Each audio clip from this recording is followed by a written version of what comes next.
الشيطان الرجيم بسم الله الرحمن الرحيم Assalamualaikum warahmatullahi wabarakatuh. Alhamdulillahi rabbil alamin. Wabihi nasta'in wa ala umuri dunya waddin. La hawla wa la quwata illa billahil aliyil azim. Bagaimana kabar kalian hari ini anak-anak? Mudah-mudahan selalu sehat walafiat. Pada kali ini kita akan belajar tentang semua bersih hidup jadi nyaman bersama Bapak Ribut Margianto MPD, Guru PAI SMP Negeri 22 Semarang. Sebagai tujuan pembelajaran, diharapkan siswa setelah mempelajari bab ini, yang pertama, 1. Mampu menunjukkan tata cara bersuci dari hadas kecil dan hadas besar berdasarkan syariat Islam. Kedua, melaksanakan tata cara bersuci dari hadas kecil dan hadas besar berdasarkan syariat Islam. Ketiga, menjelaskan ketentuan bersuci dari hadas kecil dan hadas besar. Keempat, menerangkan tata cara bersuci dari hadas kecil dan hadas besar. Kelima, menunjukkan contoh bersuci dari hadas kecil dan hadas besar. Kemudian yang keenam, yaitu mempraktekkan bersuci dari hadas kecil dan hadas besar dalam kehidupan sehari-hari. Yang pertama yaitu pengertian toharoh. Toharoh berasal dari bahasa Arab yang artinya bersih, kebersihan, atau bersuci. Itu menurut bahasa. Sedangkan menurut istilah, toharoh adalah membersihkan diri, pakaian, tempat, dan benda-benda lain dari najis dan hadas menurut cara-cara yang ditentukan oleh syariat Islam. Kegiatan bersuci dapat dilakukan dengan cara berwudu, tayamum, istinja atau cebok, mandi wajib, dan bersuci membersihkan badan, pakaian, dan tempat. Pentingnya bersuci, kenapa kita harus bersuci? Yang pertama, sebagai syarat sah ibadah sholat. Sebagaimana yang diriwayatkan hadis dari Ali bin Abi Thalib. Miftahus sholati tahuru wa tahrimuha at-takbiru wa tahliluha at-taslim. Dari Ali bin Abi Thalib radhiyallahu an bahwa Rasulullah sallallahu alaihi wasallam bersabda, kunci sholat itu adalah toharoh, yang mengharamkannya adalah takbir, dan yang menghalalkannya adalah salam. Hadis riwayat Abu Dawud, Tirmidzi, Ibnu Majah. Orang sholat maka dia harus berwudu, karena berwudu itu sebagai syarat sah melaksanakan sholat. Ritual ibadah lain yang pertama yaitu sholat, masuk masjid, memegang mushaf, melafadzkan Al-Quran, tawaf, mengelilingi Ka'bah saat haji, sa'i yaitu berlari-lari kecil saat haji, dan khutbah Jumat. Itu merupakan ibadah ritual yang harus didahului dengan toharoh atau bersuci. Yang kedua yaitu disukai oleh Allah. Sebagaimana firman Allah dalam surat Al-Baqarah ayat 222, Bismillahirrahmanirrahim. Innallaha yuhibbut tawwabina wa yuhibbul mutatahhirin. Sesungguhnya Allah itu mencintai orang-orang yang bertaubat dan orang-orang yang bertoharah, yaitu membersihkan diri. Yang ketiga, sebagai bentuk keimanan kita, karena orang yang bersuci bagian dari iman. Sebagaimana hadis riwayat Muslim, at-tahuru syatrul iman, bahwa kesucian itu bagian dari iman. Kemudian toharoh dari jenisnya terbagi menjadi dua, yaitu najis dan hadas. Najis yaitu ada tiga, mukhafafah, mutawasithah, dan mughaladah. Sedangkan hadas, nanti ada hadas kecil dan hadas besar. Cara mensucinya kalau kecil dengan cara berwudu, Kalau hadas besar dengan cara mandi, dan juga bisa dilakukan dengan cara tayamum apabila tidak memungkinkan untuk wudu ataupun mandi. Nah, pada kali ini kita akan bahas tentang najis. Najis itu seperti selokan, sampah, kloset, kotoran, babi, dan lain sebagainya. Macam-macam najis itu ada 3. Yang pertama, najis mukhafafah, yaitu najis yang ringan. Yang kedua yaitu najis mughaladhah, yaitu najis yang sangat berat. Kemudian yang ketiga, najis mutawassithah atau najis yang sedang. Mari untuk lebih pahamnya kita pelajari bersama-sama. Yang pertama yaitu najis ringan atau mukhaffafah. Mengapa ringan? Karena untuk mensucikan cukup ringan. Cukup dipercikan air saja. Meski masih ada najis, sudah dianggap suci.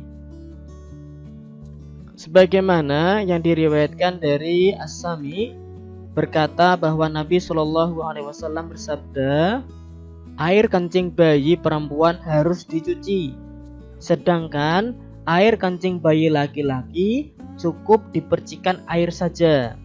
Sehingga air kencing bayi laki-laki yang belum makan makanan kecuali ASI, yang belum berusia 2 tahun, maka air kencing bayi laki-laki itu cukup dipercikan air saja, maka itu sudah dianggap suci.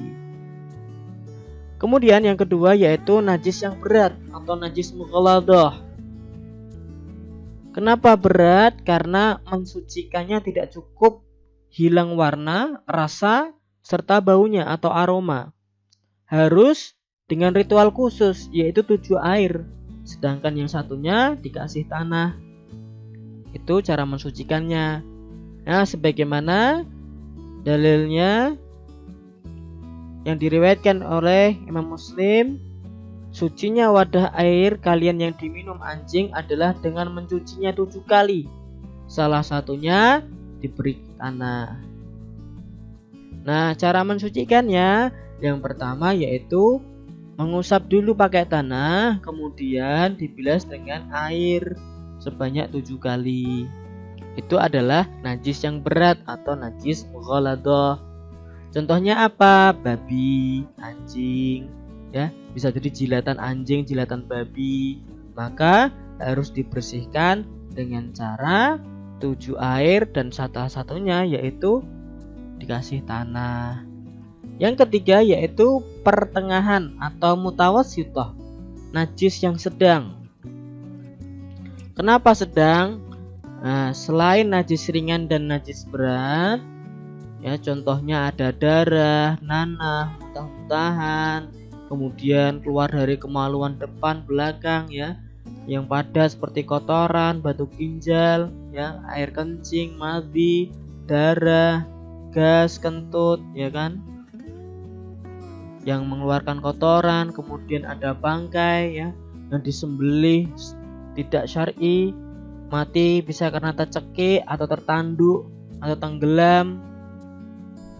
Kemudian potongan tubuh hewan yang masih hidup.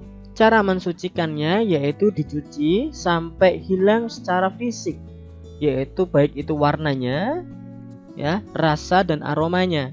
Sehingga ketika kalian mensucikan, maka dari warna sudah tidak ada, kemudian baunya sudah tidak berbau, kemudian aroma dan rasanya itu juga tidak dirasakan.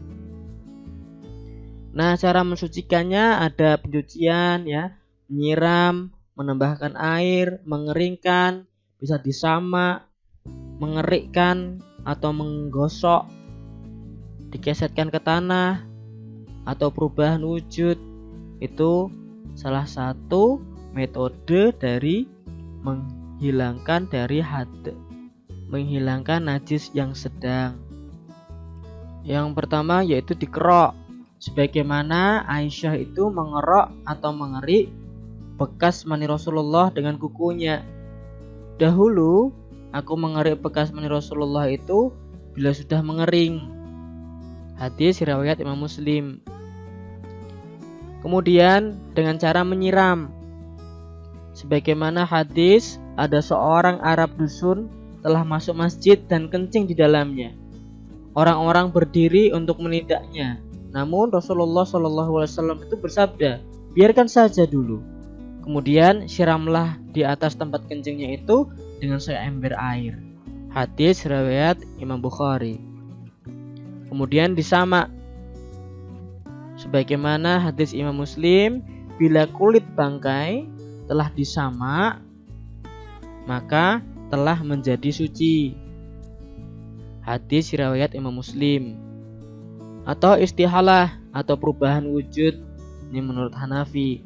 Khamr, ya, anggur kemudian dibuat sari buah, setelah itu difermentasi beberapa lama, kemudian menjadi khamr. Setelah menjadi khamr didiamkan berapa lama lagi, maka akan menjadi cuka. Yang kedua yaitu babi. Babi itu dibakar agar jadi arang dan garam. Kemudian manusia, yaitu manusia diciptakan dari mani, kemudian menjadi segumpal darah, kemudian menjadi mudghah atau segumpal daging, jadilah janin dan jadilah bayi. Itu adalah perubahan wujud menurut Imam Hanafi. Kemudian dikesetkan ke tanah. Bila sepatu atau sendal kalian itu terkena najis, maka dikeset-kesetkan ke tanah dan sholatlah dengan memakai sendal itu, karena hal itu sudah mensucikannya. Dengan syarat sudah hilang baunya, hilang rasanya dan aromanya. Kemudian selanjutnya dijemur hingga kering. Tanah yang terkena najis bila dijemur hingga kering sampai hilang warna dan aroma najisnya itu sudah menjadi suci. Tanah yang telah mengering, maka tanah itu telah suci. Disebutkan oleh Imam Hanafi itu suci. Sedangkan Imam Maliki dan Hambali itu tidak suci kecuali sudah disiram terlebih dahulu baru dikeringkan. Itu pendapat Imam Maliki, Syafi'i dan Hambali. Nah, kesimpulannya najis itu terbagi menjadi 3, yaitu mukhafafah, mutawasithah dan mughaladhah. Mukhafafah yaitu najis yang ringan. Cara membersihkannya cukup dipercikkan air saja. Contohnya tadi, air kencing bayi laki-laki yang belum berusia 2 tahun dan belum makan makanan kecuali ASI atau air susu ibu. Kemudian mutawasithah yaitu najis yang sedang, yaitu cara mensucikannya dicuci sampai bersih, sampai hilang warnanya, rasa dan aromanya. Maka ketika 3 hal ini hilang, maka sudah dianggap suci. Yang ketiga mughaladhah atau berat, yaitu dengan cara dicuci 7 air yang salah satunya dikasih tanah. Next video selanjutnya kita akan bahas tentang hadas.